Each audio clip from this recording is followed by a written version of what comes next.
Let's talk more about some of these foreign policy hotspots. Texas Congressman Michael McCaul is the top Republican on the Foreign Affairs Committee. He joins us live from Houston. Congressman, great to have you. Thanks, Mike. Thanks for having me. On Iran, President Trump tweeting today, Iran has just issued a new warning. Rouhani says that they will enrich uranium to any amount we want if there is no new nuclear deal. Be careful with the threats, Iran. They can come back to bite you like nobody has bitten before. Take a listen to President Trump with Tucker Carlson, and I will ask you to respond. You can't let Iran have a nuclear weapon, and you can't let certain other countries have nuclear weapons. Too devastating. So they're having a lot of difficulty in their country right now, and hopefully at some point they'll come back and they'll say, we're going to make a deal. Your thoughts on Iran, sir? Well, I was in the White House with the president when we talked about options to respond to the UAV that was shot down by the Iranian missiles. It's a military asset of the United States shot down by Iran. And I must say that the president exercised great caution in trying to de-escalate this conflict, not escalate it. But one thing he made clear in the room was that he will not stand for a nuclear Iran. And that is his red line. And if Iran chooses to cross that red line and get nuclear weapons, he will respond in full force. And that was pretty clear to me in the room at that time. But it's also important to note, Mike, that Iran is currently in violation of the JCPOA, the Iran deal. Mm-hmm. And the European partners are responding, like Theresa May and the president of France, President Macron, saying that if Iran's going to violate the JCPOA, then we're prepared to get out of that deal as well. On North Korea, the president just had a historic visit into the DMZ. Your thoughts on the situation with North Korea right now, with some complaining that it may have been a photo op. Take a listen to this, and I will get you to respond. The Obama administration was begging for a meeting. They were begging for meetings constantly, and Chairman Kim would not meet with him. And for some reason, we have a certain chemistry or whatever. Now, let's see what happens. We have a long way to go. It's reality show foreign policy. He wants that photo op. He wants that little hit. And if anyone thinks this doesn't hurt America in the short term, in the long run, they're sadly mistaken. I have no problem with him sitting down with Kim Jong-un in North Korea or any place else. But I don't want it simply to be a photo opportunity. Was that just a photo op, as critics suggest? Look, we have to engage. The stakes are simply too high right now. Under 3 prior administrations, concessions were made to the North Koreans, and North Korea now has nuclear capability. They have ICBM capability, miniaturized nuclear warheads that can be delivered to the continental United States. So I really, this president's very unique in his foreign policy. I think it's important we engage, but his unconventional approach, I think, is very interesting to me because it can break ice in other ways that have not been done before. And we've seen this time and time again in his negotiations that he's taken on, whether it be with Mexico, Canada, what he did with ISIS, and many other examples. And so I think we have to engage North Korea, and to do otherwise would be really a big mistake. As a leading member in the House dealing with some of these hotspots around the globe, is there one that you find most alarming at this stage? I think Iran's behavior and its provocation in the Straits of Hormuz and with its neighbors and with its land bridge or Shia crescent into Iraq, Syria, into Lebanon, where all the Hezbollah Shia militias are, and the Houthi rebels in Yemen, poses a real threat to the region and potentially the United States if Iran does get a nuclear weapon. Afghanistan, it's pretty clear President Trump would like to draw down. Do you think that peace talks with the Taliban could be successful? It's very difficult. I mean, the idea of negotiating with the Taliban in and of itself sounds a very big challenge. The government of Afghanistan and the Taliban are meeting with our U.S. partners to discuss in Dubai to discuss a peace process where we could see a withdrawal of troops. I think we have to do that. But these latest attacks you saw by the Taliban against civilians in Kabul show you how tenuous the situation is. And the thing I care about the most is that ISIS seems to be a bit on the rise in Afghanistan, and the Khorasan group talking about external operations to hit the United States. Congressman Michael McCaul, the great state of Texas, thanks for your time. Iran amping up its threats and its rhetoric tonight, less than 24 hours after boasting about violating the 2015 nuclear deal. They're quite happy about it. Iranian officials are now claiming that they are exceeding the limits on the uranium stockpile, and that was not actually a violation of the deal. Because the country is still in the deal, while they're not holding up their part of the bargain to boost Iran's economy.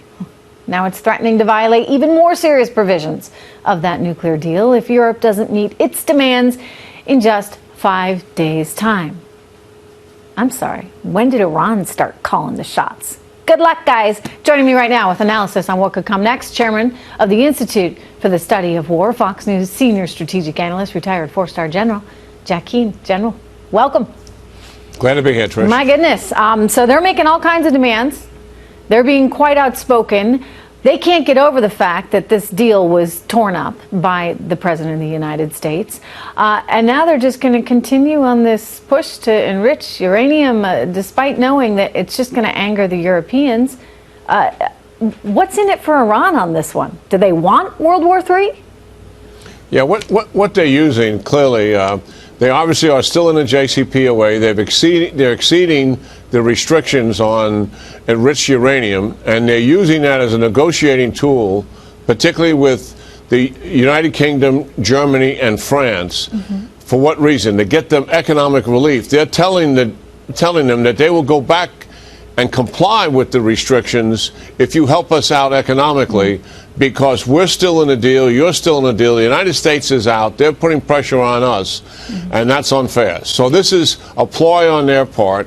So far, the Europeans are pushing back and not assisting the Iranians, although I don't trust them, because they were working an offline deal outside of the dollar financial market to provide assistance to the Iranians before this crisis began. Wait, so walk me through that.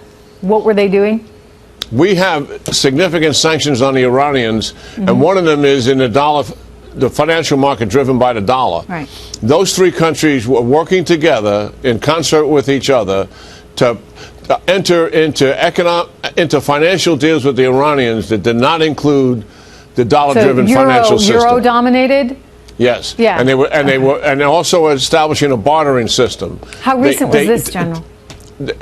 It's been going on for months, and they were still working on it as of just a couple of weeks ago. When you talk about Europe, I mean, are there countries specifically you can cite there?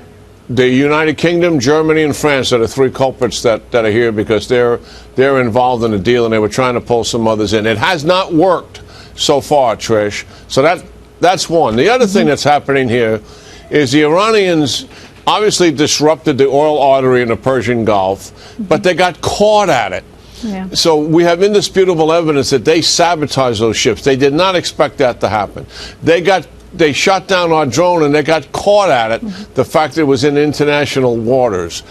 So what they were trying to do, again, was get the international community to put pressure on the United States for this crisis developing. And that backfired. And it backfired. Because now the Europeans are saying, wait a second, the U.S. had an opportunity to go after you, and the U.S. did not. So that, I think, in some ways, bought us a lot of clout with the Europeans. The president was on the moral high ground by not doing anything kinetically against all the events I just described, particularly shooting down a drone. And that has given Ambassador Bolton and Secretary Pompeo and the rest of the security team leverage, with the international community, with our allies. And they're going to China and India and saying, look, you're completely dependent on Mideast oil. China, it's 80-90%. We need your help here.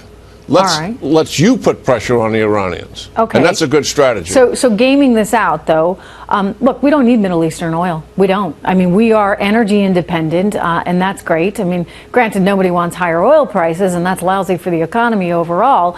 But from a security standpoint, we're pretty self-sufficient on that front. The Europeans need it, perhaps more than we do, shall we say, and so the Japanese as well. They can protect, I would think, the Strait of Hormuz with a little bit more vigor. But how does this? What exactly are they trying to get? I understand they want the deal reinstituted. That's not going to happen. That ship has sailed. What is your sense of what the president, and have you talked to him about this, what the president wants to do specifically with Iran? Because he strikes me as somebody who likes to make a deal. There's an opportunity there. It could be done. It should be done. But he wants a new deal. He doesn't want, Obama's leftovers. No, that's true. But going back to the statement about our oil independence, we clearly have that, and that's a good thing. Okay. But it is in U.S. national interest that the oil market in the Middle East stays stable, because half of the world's economy depends on it. And if that goes off the charts, that affects the United States economy as well. So it's U.S. national interest, stable, secure oil market in the Middle East, and that's why we'll continue to want to play at it.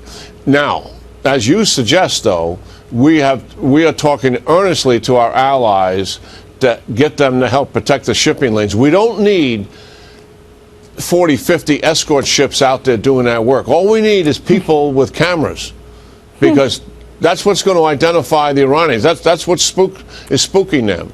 We don't need a lot of guns out there. We just need people with cameras.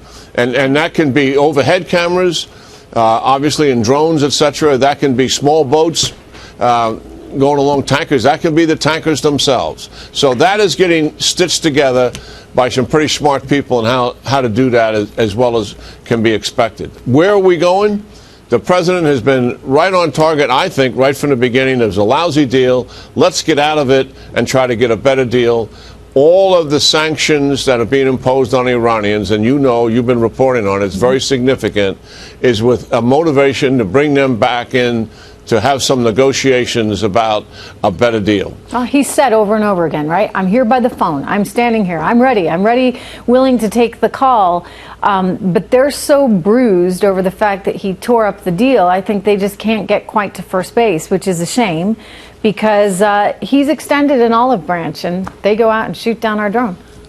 Well, they always looked at the deal as just a temporary imposition, 10 to 15 years, and they were going to get their nuclear weapons anyway. It has always been a path to nuclear weapons. The fact that the president called them out on it and said, I'm not going to stay in this unless we can modify the deal. The Europeans didn't want to change it. Obviously, the Iranians were not going to change it. It was so favorable to them. Yeah.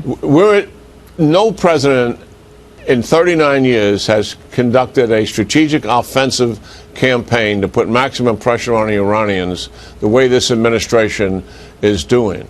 And it's not just about no nuclear weapons. It's about directing and funding the Syrian and Yemen civil wars. It's about rockets and missiles to Hezbollah and Hamas that can fire on Israel. It's undermining the other governments in the Middle East. It's sponsoring world terrorism. All those issues are on the table to deal with the Iranians. So there's some tough negotiations and some in front of us. creativity for sure right now from this administration. Yeah, absolutely. General Keane, always good to talk to you. Thank you so much, sir.